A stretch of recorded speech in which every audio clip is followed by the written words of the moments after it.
You are about to start your exciting journey in writing. But how do you begin? In this video, I'm going to help you make your first steps in writing an essay.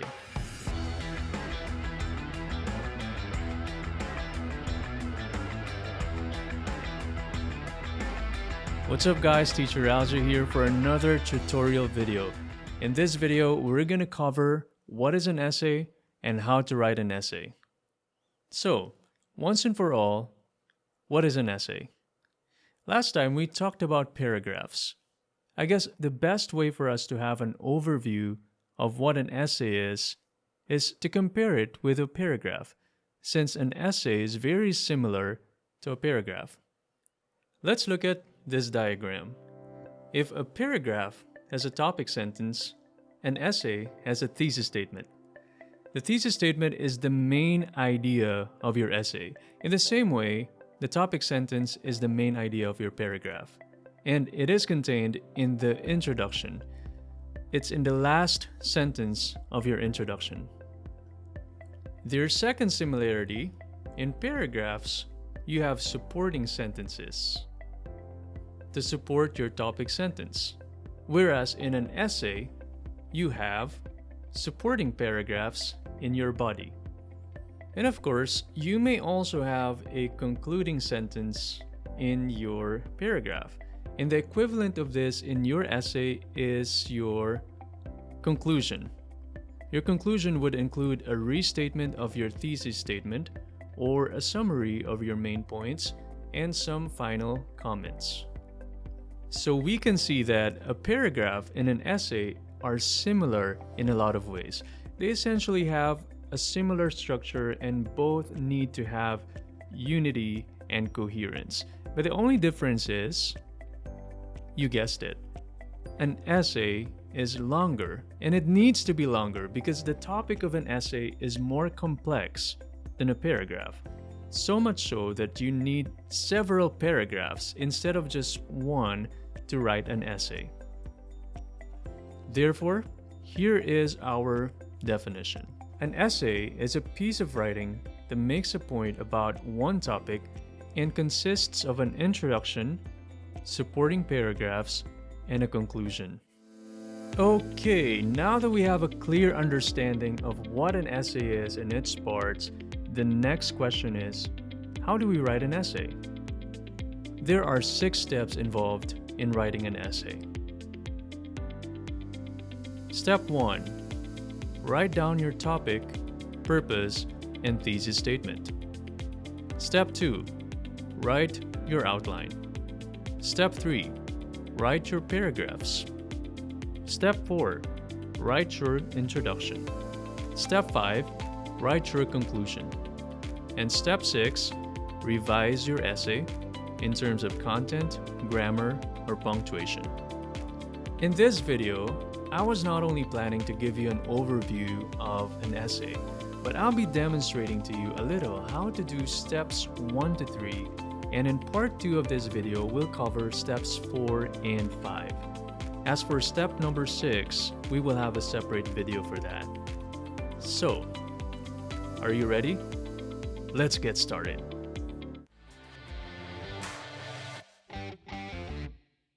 In this step, there are 3 things we need to write: the topic of your essay, the purpose statement, and the thesis statement. First, the topic should be specific and not too broad. For example, studying in a graduate school. This topic is too broad. There's so many things you can cover about studying in a graduate school. So you have to narrow it down a little. What exactly do you want to talk about? Do you want to talk about the challenges of studying in a graduate school? Or why would you enroll yourself in a graduate school? Or how to survive in a graduate school? Also, as you may have noticed, a topic should not be a sentence. It's not a point, it's just a topic. If we would be more technical in English, topics usually come in the form of nouns, noun phrases, or other forms of nouns.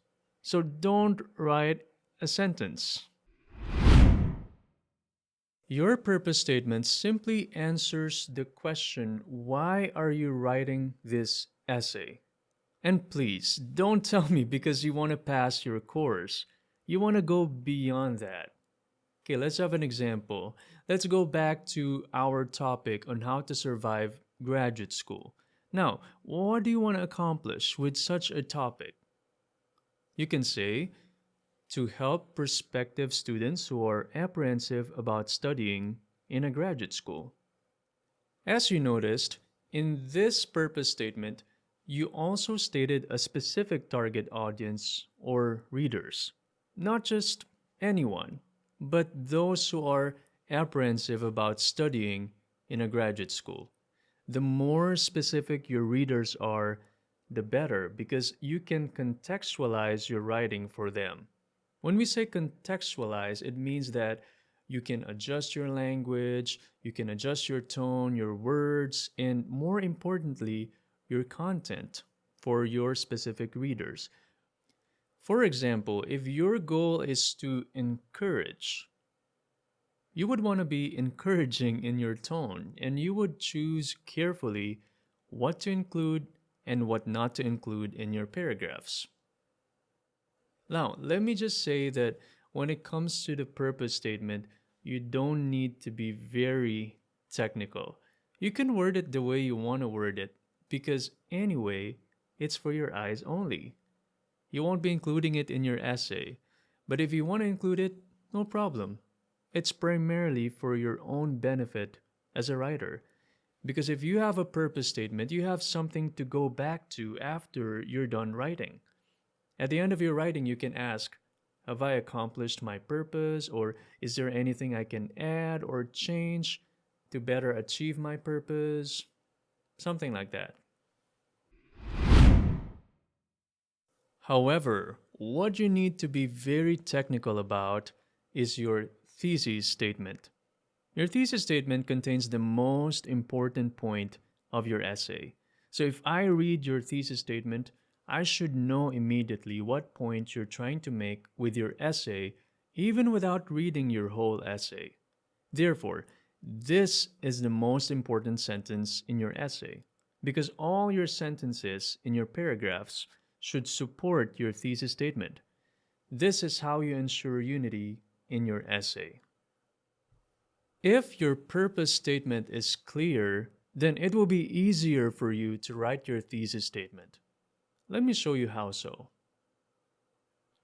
So if my topic is how to survive graduate school and my purpose statement is to help incoming students who are apprehensive about studying in a graduate school, then my thesis statement can be, although there are a lot of challenges in being in a graduate school, you can overcome them by establishing smart study habits, making friends among your classmates, and actively engaging in physical activities.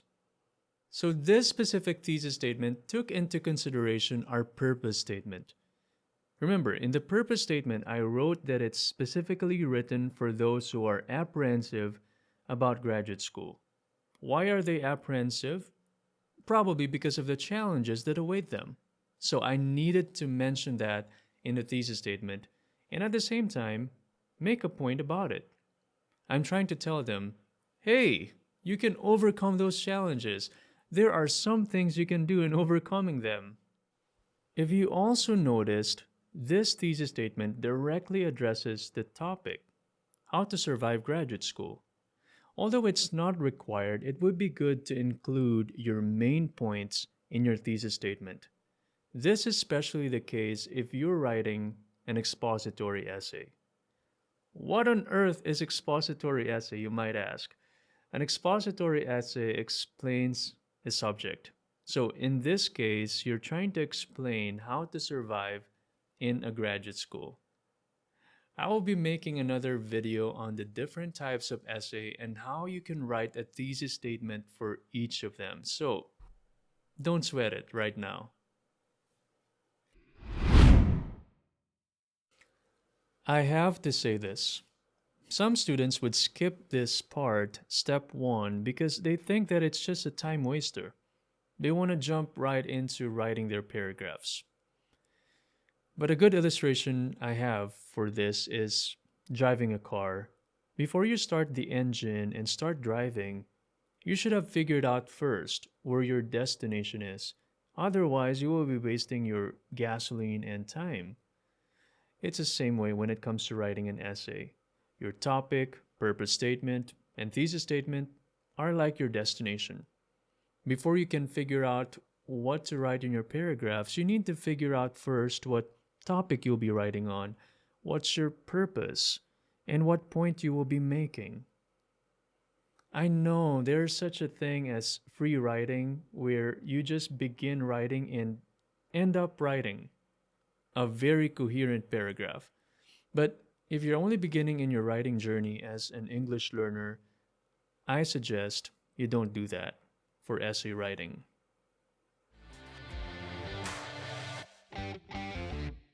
Now that we have our topic, purpose, and thesis statement, let's now write our outline. Let's go back to our car illustration. After you figure out your destination, the next big step you need to take is to find out what route you will be taking to get to your destination. Of course, we have GPS right now, but suppose you don't have one. You have to consider how you're going to get to your destination. In the same way, you need to figure out what points to include in the body of your essay so that you can support your thesis statement. In our case, we already figured out our outline with our thesis statement. So it can be like this. So first, of course, you start with an introduction, and in the body, your first point, Roman numeral 1, is going to be establishing smart study habits. And your second point is about making friends among your classmates. And your third point is engaging in physical activities. And under each of these main points, you can also write your subpoints. So let's just write some general subpoints. We can make them more specific later on. So after starting with Roman numeral 1, in your subpoint, you're going to be using capital letters. In this case, letter A, point A, how can study habits help you survive graduate school? And letter B, how to establish study habits. Now we can do the same thing for the other points, other main points. How can making friends help you survive graduate school? How to make friends among your classmates? And for point 3, how can engaging in physical activities help you survive graduate school? And how to engage in physical activities. Now you can make these subpoints more specific if you want. But for the sake of demonstration, I just showed you what you can generally do when writing subpoints. The way I ordered the points is I started with the most obvious to the least obvious. Establishing study habits is a given since we're talking about graduate school. But the second and third point are not so obvious since the readers might wonder, what does social and physical activities have to do with surviving graduate school? Okay, this is just my personal preference. You can use different ways in ordering your points in your paragraphs, but I'm not going to cover them here. If you want, you can watch a previous video I made about writing an outline for your essay. The link is going to be in the description below. Now, some of you might be asking at this point, why 3 points? Can't I write 2 or 4 or more? Of course you can, but in most essays, writing more than 3 points will make it harder for your readers to remember your points. And not only that, it will be harder for you as well to elaborate your points if you have too many of them. So in this case, less is more. At the same time, if you only write 2 points, it might be hard for you to support or develop your thesis statement. But again, there are no rules when it comes to how many points you can write, but I highly recommend 3 points.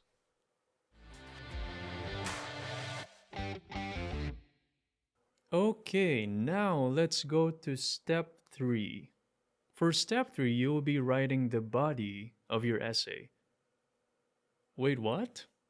I know that at this point, many of you might be thinking, why did we skip the introduction?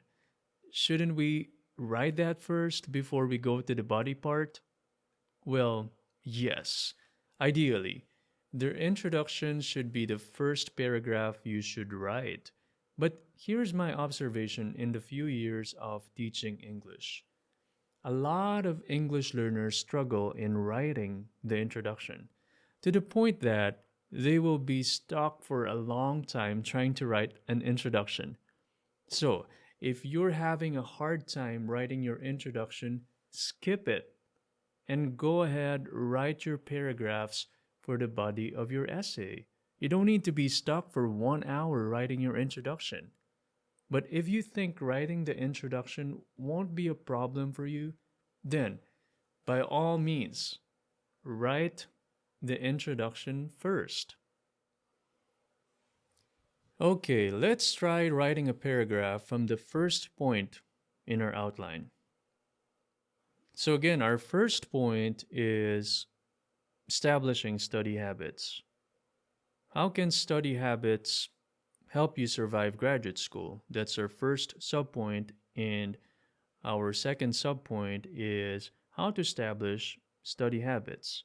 So again, remember the must-haves of our paragraphs. We should have a topic sentence, and supporting details. So our topic is establishing smart study habits. And we need to come up with a topic sentence for our topic. Okay, here is our paragraph. First, we need to establish smart study habits. One big challenge for graduate school students is the ability to focus when they have to read at least 100 pages for their reading assignments and write at least 4 papers a week for different courses.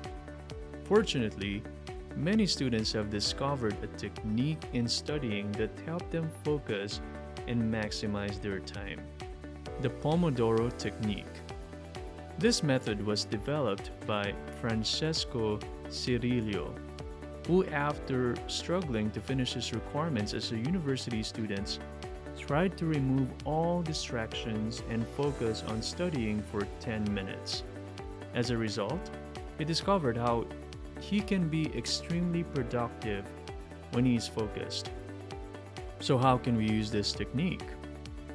Instead of studying for 3 hours, you can divide those 3 hours into 25-minute study sessions. During those 25 minutes, you should not allow yourself to be distracted in any way. Refuse the urge to open your email or check your Facebook. Then after 25 minutes, take a break. This will help you avoid mental fatigue and reset your mind so that you can continue to focus for the next few hours. Okay, so this is our paragraph for our first point. And as you may have noticed, our topic sentence is the first sentence. We need to establish smart study habits. Now, what supporting details did I use to support my topic sentence? In this specific paragraph, I used my personal observations and personal experience. This sentence right here, I saw this upon interacting with the students. They talk about how hard it is for them to focus because of the number of pages they need to read, the number of papers they need to write, and whatnot. And I have experienced this myself as a graduate school student. I also used facts about the Pomodoro technique and the steps of how to use it.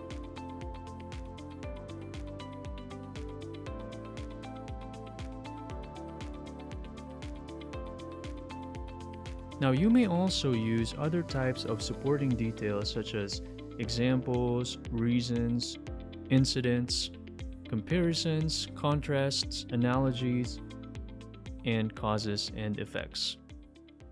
In other words, in a graduate school setting, you probably have to do some research. And that's exactly what I did. Before I wrote this paragraph, I did some research on what the Pomodoro technique is all about. Like, I read a book on it and tried to find out as much as I could about it.